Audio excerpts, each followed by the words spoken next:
Corrientes nos cuenta, estamos escuchando con mi bebé.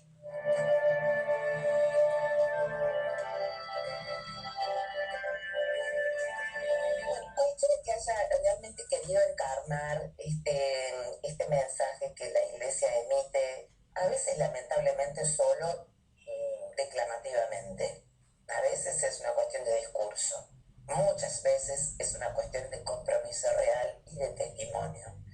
Me refiero a los que hablan de los pobres, pero viven como príncipes.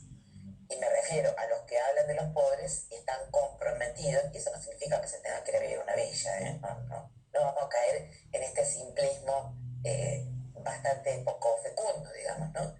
Pero hay verdaderamente un compromiso, uno se da cuenta que su corazón, su mente, su hacer está realmente comprometido con los pobres, porque la iglesia ha marcado un rumbo, la opción preferencial es por los pobres.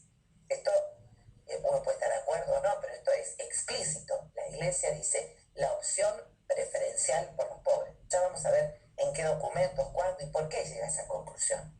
Ahora, en la realidad concreta, si uno quiere realmente vivir esto, ¿no? Si quiere tomar en serio el desafío y sale a la calle, bueno, ¿quiénes son los pobres? A ver, comentarios que se escuchan por ahí. Perdón, no quiero herir ninguna sensibilidad, solamente quiero reflejar una realidad. Estos negros de comentarios. Y hay gente cristiana, ¿eh? Gente que va a misa y habla de los pobres de la villa como estos negros de. Y frecuentemente, ¿no? Cuando han sido víctimas de un asalto, no. Los tienen catalogados como un colectivo despreciable. Los taxistas muy frecuentemente dicen lo mismo. Otros van más lejos, ya bueno, creo que estos ya no son ni cristianos. Estos hay que agarrarlos a todos, mandarlos allá lejos o en una cárcel porque no tienen remedio, dicen otros. Otros dicen, pero yo quise trabajar por los pobres, resulta que me encuentro con el rancho con DirecTV, con que se compran las zapatillas que yo no me puedo comprar, con que gastan en asados que yo no gasto, no me compro. ¿Qué son los pobres? ¿Qué son los pobres? ¿Los que no trabajan, los que son vagos? Otros, los que viven de subsidios. Los pobres son los que viven de subsidios. Y bueno, podemos continuar si ustedes quieren agregar, yo en este momento ya no me acuerdo más de lo que escucho. Entonces volvemos al punto. Cuando la iglesia habla de opción preferencial por los pobres, cuando la Biblia habla de los pobres de Yahvé, cuando decimos Jesús privilegió a los pobres, se acercó a los pobres, ¿de qué estamos hablando hoy, siglo XXI? Hubo una caracterización fuerte, yo diría que la historia creo que es una de las más fuertes de la historia que hizo Marx cuando la define como el proletariado, ¿no? Entonces ahí teníamos una clase bastante homogénea, bastante delineada, eran los obreros, la clase trabajadora. Hoy no sé yo si también rige esta categoría, no sé si es tan clarita. ¿Cómo definimos el proletariado hoy? En este mundo donde se están continuamente moviendo las líneas de relación laboral. No así me parece las de poder adquisitivo, porque seguimos viviendo en un mundo donde el 80% de los bienes lo tiene el 1% de la población. Agárrate esta, ¿no? Estamos en contacto telefónico para hablar de este tema con Jorge Benedetti, sociólogo, máster en doctrina social de la Iglesia en la Universidad de Salamanca, presidente del Grupo Santo Tomás Moro y director del Centro de Estudios de la Doctrina Social de la Iglesia, Juan Pablo II. Hola Jorge, ¿cómo estás? Buen día, ¿cómo estás, Gabriela? Un saludo para vos y para toda la audiencia. Estoy muy contenta porque se te escucha fantástico. Bueno, mejor así. Privilegio que no podemos tener muy frecuentemente. Se te escucha muy bien, Jorge. Bueno. ¿Por dónde te parece que podemos empezar a responder esta pregunta? Y justamente me parece que tu apreciación inicial acerca de cómo esta modernidad globalizada que vivimos ha, digamos, vaciado de contenido tanto el lenguaje como la realidad, nos obliga a definir hoy qué son los pobres. Y me parece correcto lo que vos decías en el sentido de que antes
pobres, yo creo que lo primero que vale la pena destacar es que esto es un aporte que hace el magisterio latinoamericano al magisterio mundial.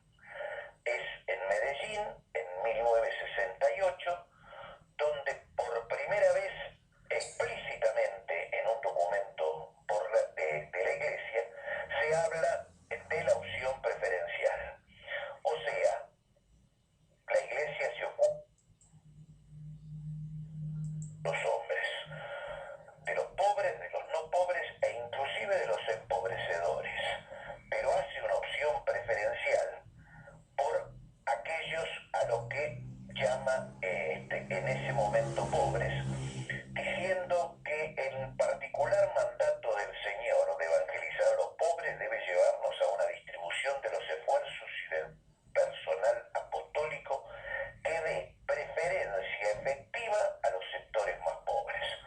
Esta es la primera vez, 1968, donde aparece este término que luego se va reafirmando en todas las conferencias del episcopado latinoamericano hasta que Juan Pablo lo adopta y lo hace un principio universal. En 1979 en Puebla hay una larga enumeración de lo que son los pobres y dice Puebla que hay rostros muy concretos y entonces hace una enumeración. En primera instancia dice el rostro de los niños golpeados por la pobreza desde antes de nacer y explica que este golpe desde antes de nacer provoca deficiencias mentales y corporales. Habla de los chicos explotados en nuestras ciudades por la pobreza y lo que esto genera como desorganización familiar. Habla de los jóvenes desorientados por no encontrar un lugar en la sociedad. Habla de los indígenas, que son los más pobres entre los pobres. Habla de los campesinos y especifica privados de la tierra y sometidos a sistemas de comercialización que los explotan. Refiere en este caso a una situación de dependencia interna y externa. Habla de los rostros de los obreros frecuentemente mal distribuidos y con dificultades para organizarse, de los subempleados, de las situaciones que los fríos cálculos económicos, estamos en el 79, Sí. Empieza el proceso de la implantación del liberalismo, estamos bajo gobiernos militares en toda América Latina. Habla de los marginados y hacinados urbanos y por último habla de los ancianos. Todo además de una manera realmente muy bella, ¿no? Porque si te estás refiriendo a esta expresión de los obispos de reconocer el rostro de Jesús en todos estos rostros. Exactamente. O sea, va más allá. Porque los hace a todos estos rostros, los hace sacramento de Jesús. Exactamente. Y plantea que la opción por lo pobre es una exigencia evangélica. Nos quedamos acá, vamos a una pausa musical y seguimos compartiendo después de este tema que también seguramente nos acompaña para hablar de este tema. A ustedes oyentes 0351-4200-700, me encantaría escuchar sus preguntas, sus temas. Hoy estamos preguntando quiénes son los pobres hacia los que el Evangelio y la Iglesia nos envía a priorizar. Ya volvemos, no me cortes, Jorge.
Se precisa lluvia para vivir. Pienso que sentir la vida sea simplemente prender la marcha y tocar al frente. Como un viejo arriero va llevando la parada de Santa María por largos caminos caminos conocer las playas y las mañanas, un sabor de masas y de manzana.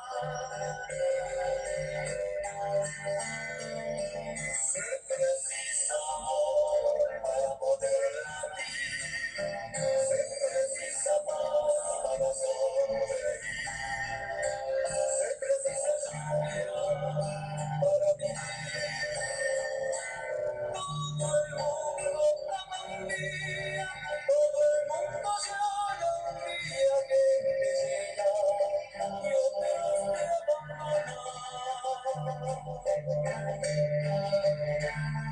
Cada uno busca componer su historia y cada ser sí, cargar el don de ser capaz y ser feliz. Conocer las mañas y las mañanas, un sabor de masas y de manzana. Se precisa amor para poder latir, se precisa amor para sonreír, se precisa lluvia para vivir. Ando despacito porque ya tuve pereza y llevo esta sonrisa. Que yo seré. Cada uno busca componer su historia y cada ser cargará el don de ser capaz y ser feliz.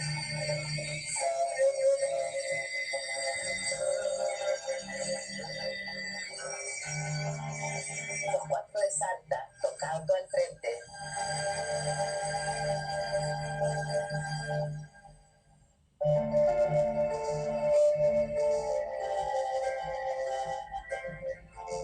Jorge Benedetti, sociólogo, máster en doctrina social de la Iglesia en la Universidad de Salamanca, presidente del Grupo Santo Tomás Moro y director del Centro de Estudios de Doctrina Social de la Iglesia, el CEDSI, está entre nosotros para hablar de quiénes son hoy los pobres. Decías que esta preocupación por los pobres viene ya del Pentateuco, bueno, y atraviesa, por supuesto, todo el Nuevo Testamento. Creo que las bienaventuranzas y el himno, el Magnificat de María, lo pone muy en el tapete, ¿no es cierto? Esa maravillosa oración justamente eleva a los pobres y dispersa a los soberbios. Eso es la acción de Dios, dice María. Así es. A lo largo de la historia, eleva a los pobres y dispersa a los soberbios. Uno diría, ¿cuándo ocurrió eso, Jorge? ¿Cuándo realmente quedó elevado el pobre y disperso el soberbio, no? Sí, claro. Evidentemente, este es el mandato de la providencia, el mandato que los hombres no hemos cumplido. Esta es la profecía. Exactamente. Ahora, por ejemplo, acá me dice una persona, dice, los pobres de la época de Jesús no son los mismos que los de ahora. Claro. Hay pobres que les gusta y les conviene ser pobres, dice Clau de La Plata. ¿Qué dirías a este mensaje, Jorge? Bueno, a mí me parece que en general los medios de comunicación han instalado una imagen de que la culpa de la pobreza la tienen los propios pobres. Esto está muy lejos tanto del pensamiento de la Iglesia como de la realidad económica, porque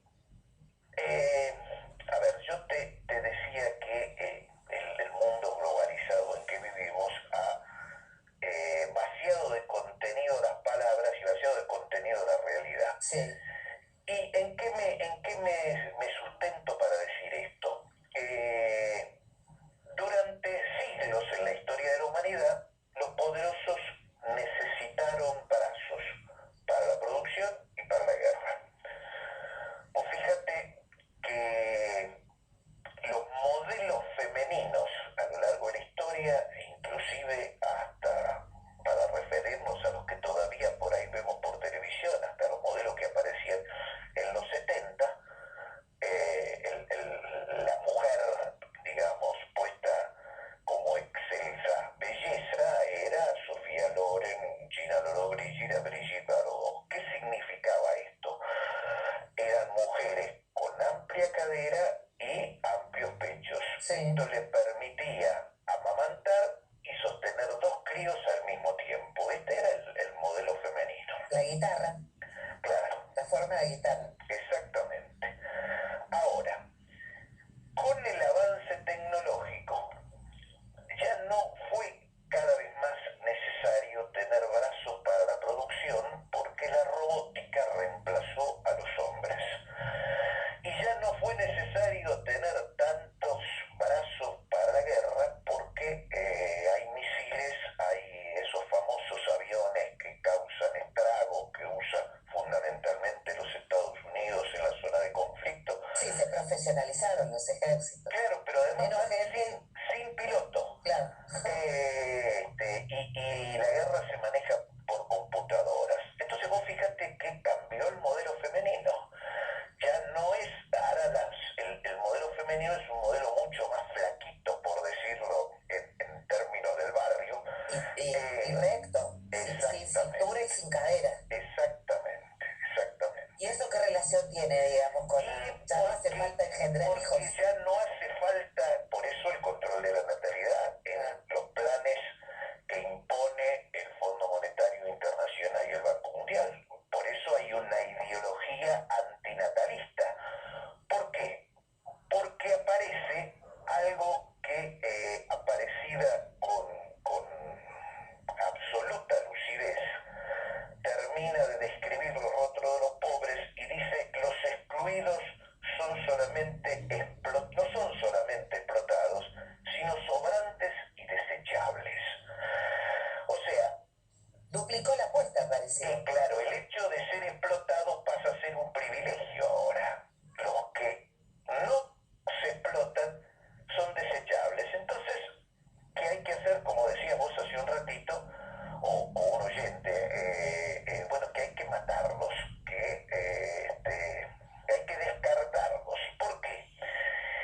Y porque en un mundo donde la economía ha reemplazado a la ética, el único, digamos, la deidad que adoran los mercados es la ganancia. Frente a esto, por ejemplo, Benedicto plantea la caridad y la lógica del don. Y como entonces la única preocupación es la ganancia, el que no consume no merece vivir. Y esto lo desarrolla un tal cardenal Jorge Bergoglio largamente en sus escritos. Y no casualmente, en el año 2007, cuando se reúnen todos los obispos de América Latina y el Caribe, lo nombran a Jorge Bergoglio prácticamente por unanimidad para ser el presidente de la comisión de redacción del documento de Aparecida, que es la que plantea con claridad este concepto que yo te repito de sobrantes y desechables. Y a partir de esto aparece un tema fundamental, que es el tema de la dignidad del hombre. Entonces, este sistema de empobrecimiento hace que una parte de la población, digamos, cada vez más creciente en la lógica de los 90, que fue una lógica que aumentó en toda América Latina y el mundo bárbaramente la pobreza. Por poco no sobrevivimos ya a esa década. Claro. Quedamos devastados a nivel continente, digo. Sí, vos pensás que en el caso de Argentina la pobreza alcanzó el 50% y la indigencia el 25%. ¿Esos niveles alcanzamos en los 90? Sí, nosotros en la crisis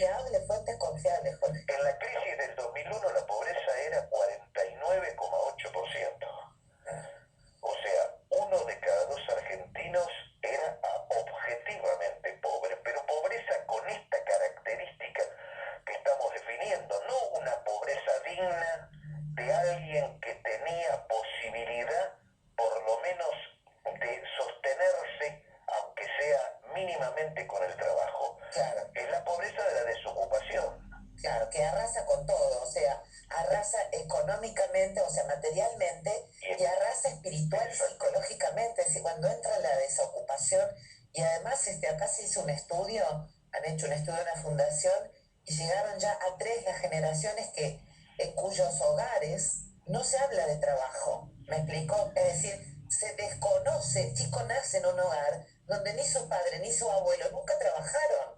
No saben, no. Después, claro, sí, lo termina en la cárcel, pero este chico no. Uno aprende por imitación, aprende por lo que ve. No se puede identificar con ningún trabajador. No hay nadie que salga todos los días a su casa y diga, me voy a trabajar. Chao, querido, un beso, vuelve, vengo de trabajar. No existe eso. De la misma manera que la Iglesia nos pone a los santos como modelo, en la vida diaria los padres y los abuelos son los modelos de los chicos. Y entonces, si no los ven trabajar, ¿en qué modelo se van a inspirar? Mira, pero además, yendo a tu comentario o al comentario del oyente, anoche estaba conversando con el director del Departamento de Investigación de Economía de la Universidad de San Martín, el doctor Enrique Dentici, y me decía una cosa desde la lógica económica, no desde la ética ni desde el pensamiento social. Me decía, hay muchos que piden que aquellos que tienen planes y que cobran 800, 1800 pesos, se los obligue a trabajar. Dice, y esto desde la lógica económica es perverso porque esto significaría asimilar el salario mínimo a esos montos y entonces bajaría toda la plantilla salarial, generaría un alto grado de empobrecimiento y bajaría considerablemente el consumo y entraríamos en un proceso de recesión. No hay ninguna consideración ética en lo que él hace. Él hace una cuenta desde el punto de vista económico, desde el punto de vista del consumo, pero vos fíjate qué interesante, que inclusive desde la lógica económica, no es condenable que esos sectores que han sido excluidos y que se están lentamente, más lentamente de lo que uno quisiera, reincorporando al sistema productivo, reeducando, dicho con todo respeto, resocializándose, porque el trabajo es la madre de cultura y de incorporación social, es un elemento organizador de la sociedad, porque el trabajo es el ejemplo de la adultez.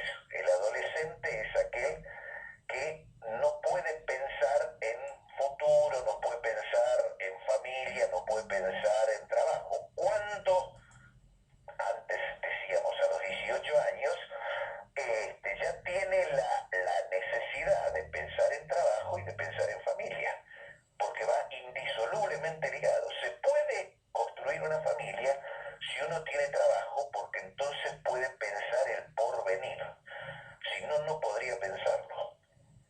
Sí, además estaba pensando, digo, quienes dicen que esa gente que cobra subsidios, asignación universal por hijo, debe ser a lo que se refieren, Sí. que vaya a trabajar, bueno, el nivel de ingenuidad revela una falta de compromiso con la realidad del pobre. El que conoce la realidad del pobre sabe hasta qué punto la pobreza ha dejado marcas de inempleabilidad, a veces crónicas, a veces revertibles.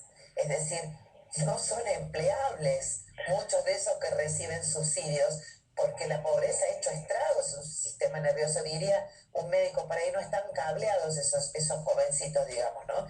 Y esto hay que revertirlo y lleva mucho tiempo. Tampoco se puede crear trabajo de la noche a la mañana. Yo no puedo poner una fábrica para emplear personas que están sin trabajo si no tengo mínimamente una responsabilidad acerca de todo el mundo de lo que implica esa empresa y estas personas están capacitadas para trabajar ahí. O sea, lleva generaciones generar fuentes de trabajo, ¿o no? Exactamente. Yo te lo vuelvo a poner desde el punto de vista económico. Si vos vas a cualquier gran supermercado de cualquier ciudad de la Argentina, vas a ver que hay un cartelito que dice se toman repositores secundario completo. Si el más bajo escalón de capacitación laboral, que es acomodar latitas en un supermercado, te exige el secundario completo. Vos fíjate que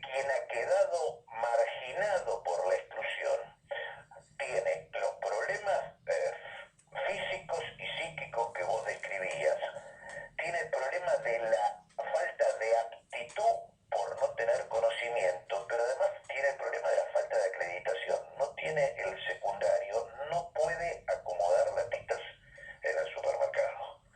Qué disparate, ¿no? Bueno, pero Qué disparate, ¿no? esta es la situación que ha quedado una inmensa cantidad de excluidos, de sobrantes, de descartables. Entonces, a veces cuando se habla de planes económicos y qué sé yo, bueno, uno tiene que pensar que también es razonable generar un empleo inclusive de baja calidad, abrir calle a pico y pala, porque esto significa posibilitar un proceso de reeducación laboral para un montón de gente que no tiene la menor capacitación laboral. Entonces, bueno, hacer una vivienda permite que alguien, que un chico empiece como peón y pueda aprender del medio oficial cómo se arma una pared o cómo se hace un revoque grueso.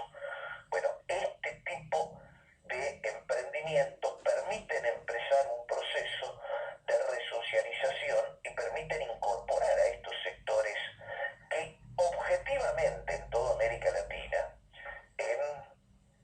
digamos, a partir del inicio de este siglo, ha sucedido en todos lados.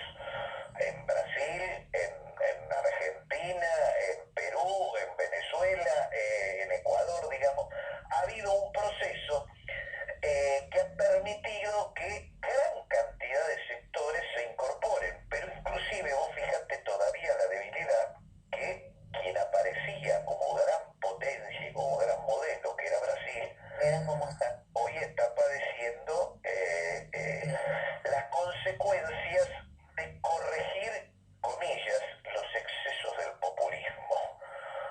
Aparentemente decían, bueno, Lula había incorporado muchos pobres a la producción, a la clase media, con el plan Bolsa Familia, Sí. etcétera, etcétera, pero había hecho algunas exageraciones populistas. Ahora venía el proceso de Brasil potencia mundial y entonces había que ir corrigiéndolas. Y el aumento del boleto de colectivo causa la explosión que causa, que significa, además de toda la realidad que muestra, un grave deterioro económico para Brasil, porque esto baja las expectativas, se ponen en duda inversiones, o sea, necesariamente el proceso de crecimiento económico, si no va con un proceso de redistribución de la riqueza y de incorporación social, está sobre pie de barro y puede estallar en cualquier momento, como objetivamente ha pasado. Jorge, vamos a una pausita musical y vamos a seguir conversando sobre esto. A mí, sí, observo Brasil y también Chile, me preocupan estas situaciones y creo que son advertencias. Advertencias de no nos embalemos, porque fíjate vos que yo decía recién a Pablo, para que un brasilero se oponga al campeonato del mundo, algo grave debe estar pasando. Cualquiera que estaba en Brasil sabe que son capaces de tirar todo por la ventana, todo en los carnavales y en los mundiales, todo, no les importa perderlo todo por 3 días de jolgorio relacionados a estas pasiones, el carnaval y el mundial.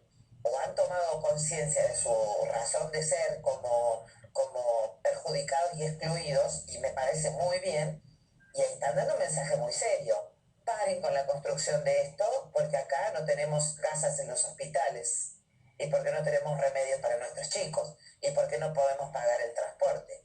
Me parece una muestra de conexión política interesante. Ahora, después de la pausita musical, me gustaría que nos expliques, que nos digas qué hacemos con estos sentimientos, porque es bastante difundido el sentimiento del pobre como descarte. Digamos, es frecuente escuchar comentarios que hacen pensar que en el fondo nuestros estados anímicos tienen que ver con esto. Molestan. Perdón, pero que sea tan bruta, pero es así como se los viven los funcionarios, los viven los miembros de la sociedad. Como cristianos, ¿cómo revertimos este pensamiento, este sentimiento del pobre como descarte? Volvemos enseguida.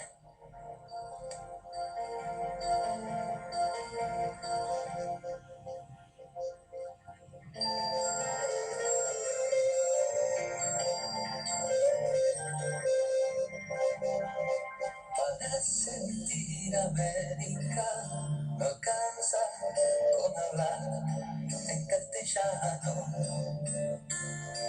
ni pasar todas las cuentas a Colón ni colgar en el salón un manto raro cargado de color bordado con las manos.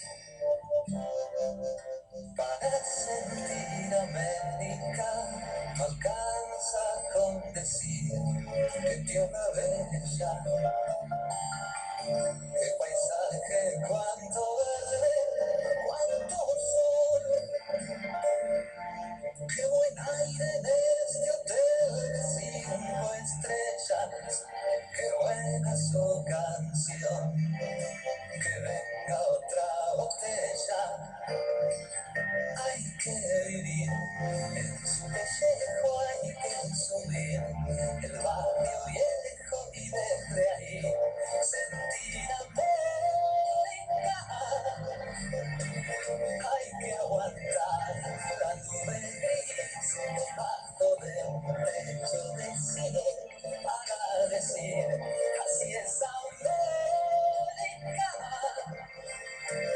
Para escribir y hablar de tantas maravillas, hay que sentir primero el agua hasta las rodillas. Para sentir América no alcanza con el carnaval de Río, ni trepar a la pirámide del sol, ni bailar el tango como Valentino, ni la coca con ron, ni el cóctel de mariscos. Para sentir en América no alcanza con la agencia de turismo, ni llorar por lo que el viento se llevó, sin mirar cuánto se lleva el egoísmo, y aquí cuánta ilusión rodó por el abismo. Hay que abordar la caravana de los que no tienen nada y desde ahí sentir América. Hay que romperse el corazón, cargar al hombro su color para decir así es América. Quería expresar la importancia de la acción por los pobres, que no solamente es una cuestión de orden material, sino que es principalmente espiritual, dado que el valor del espíritu es superior al valor de la materia. Hasta luego. Hola Gaby, soy Fernanda de San Juan, acá corre un manso viento sonda. Te cuento que para mí, para Jesús, todos somos pobres, él no tiene estatus, nosotros lo ponemos o somos explotadores o explotados. Para mí el político es pobre porque es corrupto, su corrupción lo vuelve pobre, la sociedad es pobre por su indiferencia, enferma, los que tenemos poder de adquisición, vamos a vacacionar a cualquier lado, como al lago San Roque, y no cuestionamos dónde va a parar nuestro popó. La palabra pobre es amplia, pero la pobreza no tiene perdón. Yo crecí en un orfanato y pasé mucho hambre, muchas necesidades en mi adolescencia y en mi infancia. Hoy soy ingeniera y no tengo auto, vivo en un lindo lugar y ayudo a todas las personas que puedo ayudar. Pobres. Los pobres no nacen como una planta ni del fondo de la tierra. Los pobres son creados por los grupos de poder, necesariamente explotados por los grupos de poder. A lo largo de la historia de la humanidad, hay pobres de distintos modos de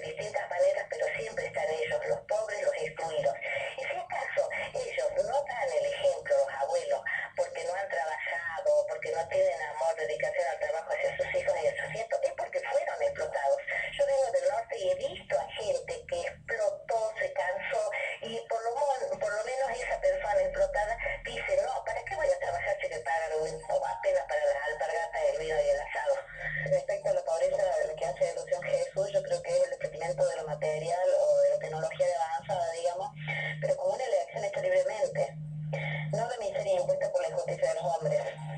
Le contesta a la señora que dijo que hay pobres que sacan provecho de su condición de pobres, que realmente eso me parte el corazón y me estalla, porque nosotros, si bien no hemos sido pobres, hemos tenido muchas carencias y gracias a Dios hoy en día tenemos muchas más posibilidades y no más que trabajar y estudiar para ver de ayudar a otros a que por lo menos tengan la esperanza de mejorar su situación. Si ellos no sufrieron nunca algún tipo de carencia, no está en condiciones de opinar. Gracias a Dios que Jesús nació pobre y también sufrió las consecuencias de serlo. Está bueno el límite, ¿eh? Está bueno el límite. Es bueno opinar también con un contacto mínimo con la realidad, con la experiencia, ¿no? Porque yo también estoy cansada, ¿sabes? De los que opinan de los pobres y en su vida han vivido esa experiencia o nunca han pisado un barrio pobre o nunca están en contra, nunca ni siquiera han leído acerca de los pobres ni dialogado con los pobres. Yo la verdad también me canso de esa gente que opina con tanta, no sé si es el caso de esa señora, ¿eh? Pero esa gente que opina con tanta crueldad a veces sobre los pobres y no tienen ni idea. Se gastan en un vuelto nada más, pero en un vuelto lo que los otros consumen para vivir una semana, una familia entera. ¿No? A veces hay realmente esquizofrenias, ¿no? Morales que son... ¿No te parece, Jorge? Sí, realmente sí, pero vos hablabas hace un ratito del tema de los ejemplos y del tema de los modelos. Y cuenta la historia que San Francisco de Asís estaba orando frente a una imagen en una iglesia destruida, en un edificio de una iglesia destruida, cuando escuchó el mandato de la providencia que le dijo: Francisco, repara mi iglesia. Y queda en claro que lo que debía reparar no era el edificio de esa parroquia, digamos, donde estaba, sino que era el edificio de una iglesia que había perdido el rumbo de los modelos. Entonces, antes que criticar, el tema está en cómo reconstruimos los modelos. Y hoy más que nunca, frente al imperativo del Papa Francisco. Nosotros decíamos que... Qué fuerte saber, yo escuchaba América, la canción, y digo, qué impresionante pensar que tenemos un Papa americano, ¿no? Un Papa que lleva toda esta realidad que Copani describe en la canción, ¿no? Uno nunca se cansa de agradecer ese privilegio. Sí, realmente quizás todavía no nos hemos dado cuenta lo que significa la irrupción de Francisco al papado. Sí. No nos hemos dado cuenta ni desde el punto de vista de la iglesia ni desde el punto de vista del mundo. Del mundo, claro. Si pensamos en el mundo y nosotros nos imaginamos, vamos a hacer un poco de fantasía, que un día deciden reunir una mesa chica de los poderosos del mundo. Bueno, por primera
lo que nos dice como manera de exigencia.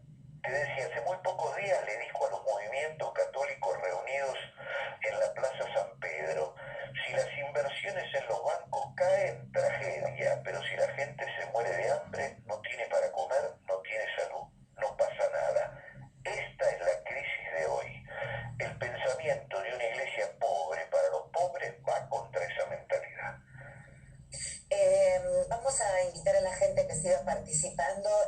Una cosita que dijo una oyente me induce esta pregunta. Primero le digo 0351-4200-700 y 152-000040 para mensajes de texto. El mensaje que dijo alguien tenía relación con la sempiterna debate sobre si la pobreza es espiritual o es material, ¿no? La ambigüedad, digamos, de el término pobreza o la amplitud del término pobreza hace que algunos digan, no, en realidad estamos hablando de una pobreza espiritual, porque, a ver, por ejemplo acá, me dice alguien, el rico es más pobre que pobre porque necesita más para vivir, ¿no? O soy tan pobre, que lo único que tengo es dinero, por ejemplo, ¿no? Es decir, hay todo un juego conceptual con la palabra pobreza desde el punto de vista espiritual, y que está muy bien, porque en verdad tenemos que ver esta pobreza espiritual que nos hace vulnerables, necesitados, en fin. Pero de pronto yo puedo tener mucha pobreza espiritual o pobreza cultural o pobreza moral y ser un explotador. Entonces, ¿cómo juega en los documentos de la Iglesia y en la cristiandad en general este doble aspecto de la pobreza? ¿A qué nos estamos refiriendo? ¿A qué se refiere María cuando dice derribó a los poderosos de su trono y elevó a los humildes? ¿A una fuerza puramente espiritual y psíquica, o estaba hablando de los poderosos concretos que vivían en su entorno y a los que se llamaban poderosos? Cuando dice colmó de bienes a los hambrientos y despidió a los ricos con las manos vacías, ¿a qué se está refiriendo María? ¿A los ricos de espíritu o a los ricos materiales? ¿Y los hambrientos qué son? ¿Los que tienen hambre o los que tienen sed de Dios? ¿Cómo hacemos para...? Yo creo que no queda ninguna duda, pero para reforzar... Yo creo que también, pero me gustaría que lo digas vos. Para reforzar lo que vos decís, vuelvo al Pentateuco. El primer mandamiento que nosotros aprendimos en el catecismo dice amar a Dios sobre todas las cosas. Pero si vamos al Pentateuco, dice, yo soy el Señor tu Dios que te liberó de la esclavitud de Egipto. No queda duda de qué está hablando. Está hablando de una liberación que incluye necesariamente la liberación de la situación física del hombre. Entonces, si amar al Señor tu Dios lo tenés que hacer entre otras cosas porque te liberó de la esclavitud, también cuando hablamos de liberarse de la pobreza, necesariamente estamos hablando de esto que los obispos en Medellín y después en Puebla llaman una exigencia evangélica, porque tiene que ver con una visión antropológica del hombre. Si no pensamos en el hombre como imagen y semejanza de Dios, si el rostro de ese excluido no es Dios, bueno, en realidad yo te digo brutalmente, no entendimos nada.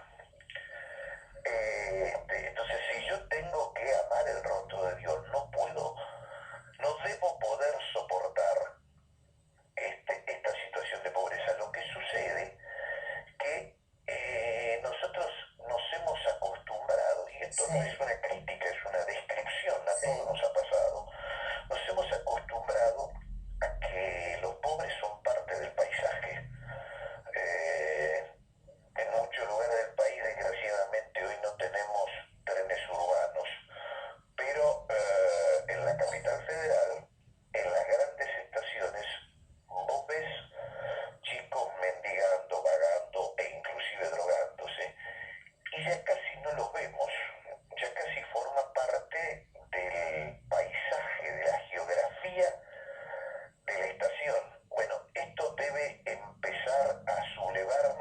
empezar a cambiarse. Es imprescindible que seamos, que no podamos observar la realidad tal cual es. Lo de Brasil, me dice este mensaje, es un síntoma de madurez social. ¿No te parece, Gabriela, elegir la justicia para todos los de adentro antes que el espectáculo y la fiesta para el mundo? Abrazo, Nora. Me da esa impresión. Yo, si me pedís mi opinión, a mí me impactó el discurso de lo que poco que he escuchado, digamos, porque tampoco se ha hecho una gran encuesta a ver qué es lo que piensa la gente, pero me impactó justamente, por eso lo puse como un síntoma que podría ser de madurez política en este caso, ¿no? Sobre todo teniendo en cuenta lo que significa el fútbol para Brasil. Claro que lo veo positivo. Es decir, che, acá en los hospitales no tenemos lo que necesitamos y estamos montando un mega espectáculo de una inversión multimillonaria. Algunos dicen, bueno, pero va a volver, está bien, va a volver, pero los bolsillos de quién vuelve. Entonces, en el fondo hay un cuestionamiento sobre la distribución de la riqueza. Es decir, que no se siga acumulando riqueza solo en un sector. Otro dice, la pobreza no la genera Dios, la hacemos nosotros cuando no compartimos lo que tenemos, dice Teresa de Calcuta y escribe Juan de San Juan. Muchas gracias. Rodolfo está escuchando el programa y le parece muy bueno y nos dice que vayamos preparándonos para lo que se nos viene. Aparte de la miseria económica, la moral. Oh, bueno, tenés mucha esperanza, Rodolfo. Gaby, estoy mal en el laburo. ¿Me contás el cuento ese del niño que lleva regalos para sus compas del cole y no se olvidó de ninguno y su mamá queda sorprendida? Gracias, Anita. Hay gente que habla barbaridades. Todavía te dicen que se esfuercen. Por eso son pobres y jamás ni siquiera pisaron una cola de hospital, dice Andrea. Buen día, dice señores Radio María, excelente apreciación de lo que se generó con la pobreza. Me gustaría tener el programa que se está emitiendo. Felicito. Fernando Olea Monteros, Tucumán, a la 1:30 se vuelve a transmitir y después en el historial de la página de Radio María, www.radiomaria.org.ar. Vueltita musical.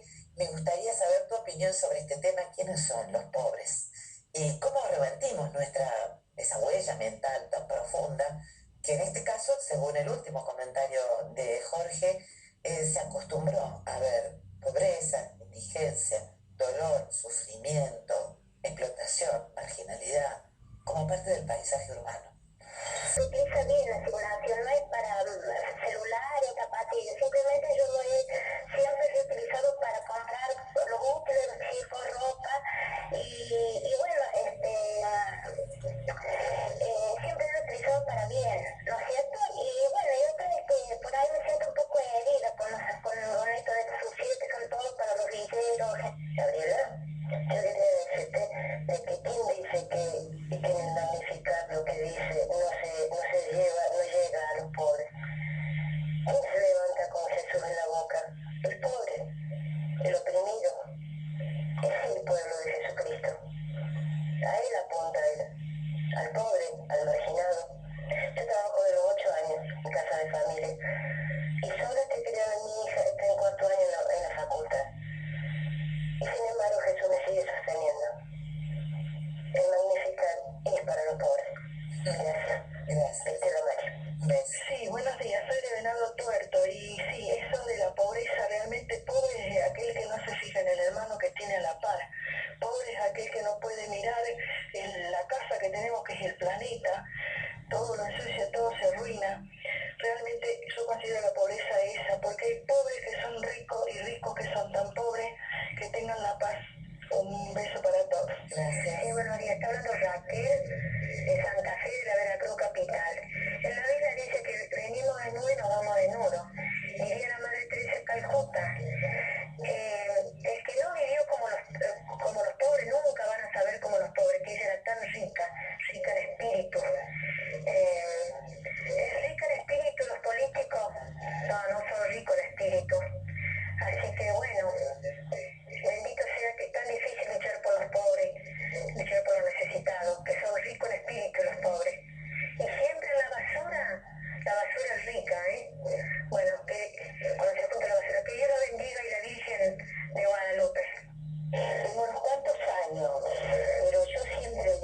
no importa la pobreza, llevándola con amor y con fe y esperanza. Yo conozco gente muy millonaria y son más pobres que los pobres, porque son pobres espiritualmente. Un beso grande para todos, que Dios nos bendiga a todos en este día. Gracias, mi querida, adiós. Adiós. La charla, Gaby. Y bueno, yo justamente he escuchado también a algunos oyentes esas sensaciones de haber vivido la pobreza. Yo la he vivido, yo la viví, la palpé, supe lo que es la pobreza. No fue toda la vida, pero fue una parte de mi vida, la mía y de mi familia, vivir la pobreza. Quienes no saben lo que es la pobreza no pueden hablar. Y lo que a veces, no quiero ser transgresor, pero me da una rebeldía a veces que nadie me va a hacer salir los platos de la iglesia, porque yo vivo con los pies adentro de la iglesia, pero a veces me revela que la iglesia misma no haya visto la pobreza realmente como tiene que hacerlo, y que por ahí se desgasta en hablar de los pobres, pero los pobres siguen estando, y pocos son los que hacen las cosas por los pobres. Chao, Gaby, perdóname si fui a lo mejor un poco transgresor. No, soy de San Juan, soy jubilada, no me quejo de mi jubilación, a pesar de que no me pagan por lo que yo trabajé, pero bueno, esas son cosas de las políticas de gobierno. Sí entiendo y me preocupa. Yo viví en un buen pasar y después por cosas de la vida pasé a malo. Mi nona me enseñó que hasta en una maceta podía plantar verduras, así que no me faltó que comer, pero sí entiendo y sí viví al lado de mucha gente muy humilde, más humilde que yo. Me enseñaron también en el colegio y en la familia a que había que dar, pero a mí me preocupa porque el dar es la limosna bendita, y a mí me parece que lo que hay que enseñar es a trabajar para que todos nos ganemos el pan con dignidad. Día Radio María, felicitaciones por este programa. Yo diría pobreza como aquel que escondió la moneda por temor o por vagancia y no hizo producir. Y así estamos hoy en día cuidando, mezquinando a los que pueden hacer algo y enseñarles a trabajar, orientar en la vida. Eso es lo importante, y sacar toda la corrupción de los medios. Gracias. Habla Ernesto de Tucumán. Muchísimas gracias a todos los oyentes. Jorge, ¿qué impresión te dan los mensajes? ¿Alguno en particular querés responder? En primera instancia debería felicitarte a vos y a tu producción por la audiencia participativa. Es un lujo. Y realmente por la riqueza de los aportes. Sí, son un lujo, son un lujo. Creo que es altamente valorable. Somos re ricos en esto, ¿qué querés que te diga? Lo vamos a disimular. Exactamente. Vos sabés que ese comentario, muchos profesionales se quedan sorprendidos por no solamente la cantidad de aportes que hacen, sino la riqueza, realmente, cómo abren el corazón para participar, ¿viste? Son unos hermosos todos, ¿no? Así es, realmente. Sí, yo agregaría algo que vos dejaste de alguna manera picando en el bloque anterior, que es el tema del papel de América Latina. El cardenal Bergoglio, en tanto cardenal, y luego en tanto Papa Francisco, ha venido planteando una crítica muy dura a la globalización que, digamos, en los 90 se nos planteó como inexorable, no en tanto globalización, sino en tanto a la forma que la globalización tenía. Y Francisco decía que se nos mostraba la globalización como una bola de billar, como algo lícito que no tenía ninguna diferencia en ninguna parte de la esfera, cuando él decía que la verdadera globalización debe tener la figura de un poliedro, donde cada una de las caras mantiene su peculiaridad, mantiene su particularidad. Y él agregaba que la globalización que uniforma es decir, leo textualmente, es esencialmente imperialista e instrumentalmente liberal, pero no es humana. En última instancia es una manera de esclavizar a los pueblos. Como dije antes, hay que salvaguardar la diversidad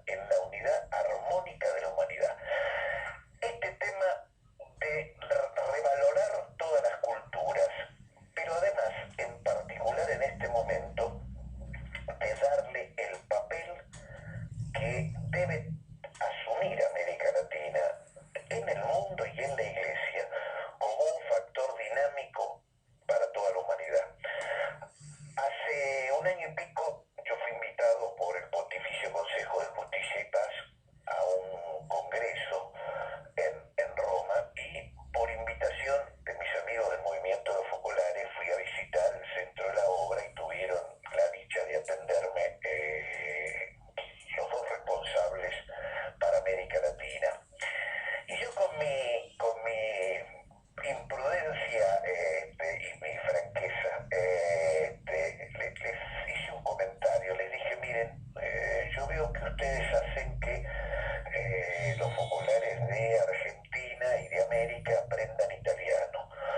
A mí me parece que sería bueno que piensen que los focolares de Europa empiecen a aprender portugués o castellano, porque el futuro de la Iglesia, por su dinamismo, por su espíritu mariano, por su espíritu misionero, está en manos de los latinoamericanos. Bueno, parece ser que la providencia y el concilio me dieron la razón. Está girando el eje, ¿no? Es que además, ¿sabes qué? Bueno, Pablo, quiero agradecer a Pablo Sigismondi, no quiero que se me vaya a pasar este mensaje. Se ve que en Chubut, por algún lado está, porque felicita por el programa. Pablo Sigismondi, Jorge, es un viajero, un profeta que anda por el mundo y especialmente elige siempre justamente los países más pobres. Y tiene una visión muy completa y muy profunda sobre la pobreza a nivel geopolítico. Entonces, le gustaría que se pudiera tratar el tema desde esa perspectiva.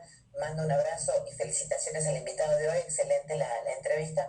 Un abrazo para vos, Pablo. En otro momento seguramente podremos abordar el mapa de la pobreza. Porque la pobreza tiene un mapa, está bien dibujada, muy claramente. Si bien hay un transversal ahora por la crisis en distintos países llamados ricos, pero bueno, la pobreza estructural tiene un mapa en el mundo y tiene un mapa en cada país y tiene un mapa en cada ciudad. A ver, ¿por qué se llama marginal al pobre? ¿Dónde está la pobreza? Es el cinturón que rodea el centro, es la periferia. Francisco nos está impulsando a ir a las periferias. Exactamente. Bueno, honestamente creo, Jorge, que haría fantástico para la credibilidad del mensaje poder salir de la periferia del Vaticano, ¿no? Exactamente. Salir de, ¿viste el muro que rodea el Vaticano? Salir del muro para afuera, digamos. No está bárbaro ya que haya podido salir de los aposentos, ¿no? Estar en Santa Marta, que es un ámbito muy austero al mismo tiempo, acabo de decirlo. Pero salir del muro para afuera, bueno, yo creo que sería un mensaje realmente de mucha credibilidad. Bueno, tengamos esperanza. Exacto, porque no va a estar fácil. Silvia nos comenta que lo que le gusta de la presidenta de Brasil es que dijo, cuando el pueblo sale a la calle es porque tiene razón.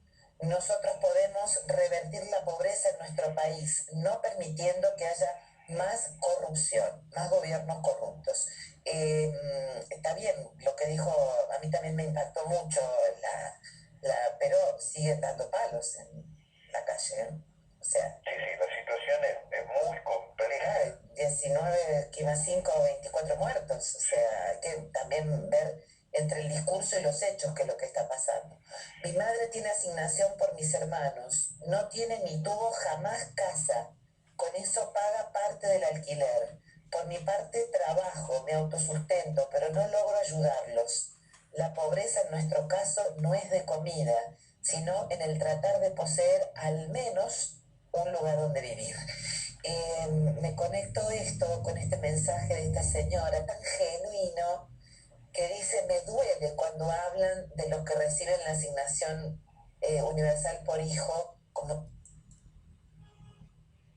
o personas sin cultura, sin educación, o villeros, ¿no? Y vos sabés que cuando la escuché dije, qué razón tienen protestar. Levanten la voz para que los traten con más respeto. No hay ninguna vergüenza recibir una asignación, una ayuda, un subsidio para atender la vida, para cuidar la vida. Y si hay mujeres que han dejado de trabajar porque reciben asignación universal, porque tienen 4 o 5 hijos, Pero yo me alegro porque con 4 o 5 hijos, ¿a quién dejan esas criaturas que después terminan enfermándose o lastimándose en su desarrollo psicosocial por carencia materna? Porque a veces quedan solitos los chicos.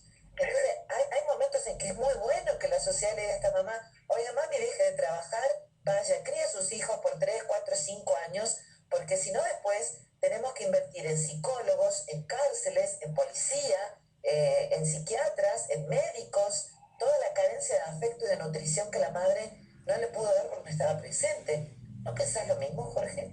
Pero además en el pensamiento de la Iglesia y en todos los pensamientos sociales contemporáneos es devolverle algo de lo que le pertenece. Es devolverle, no es darle. Si no cambiamos la lógica de pensamiento, bueno, vamos a quedarnos al margen de la historia y el signo de los tiempos hoy. Y no solo con Francisco, sino Benedicto ya lo había planteado con absoluta claridad. Él hace una contradicción que a veces en el pensamiento social, esto como sociólogo lo he visto en una gran discusión acerca de qué hay que jerarquizar, si la libertad o la justicia. Primero la justicia, dice Benedicto.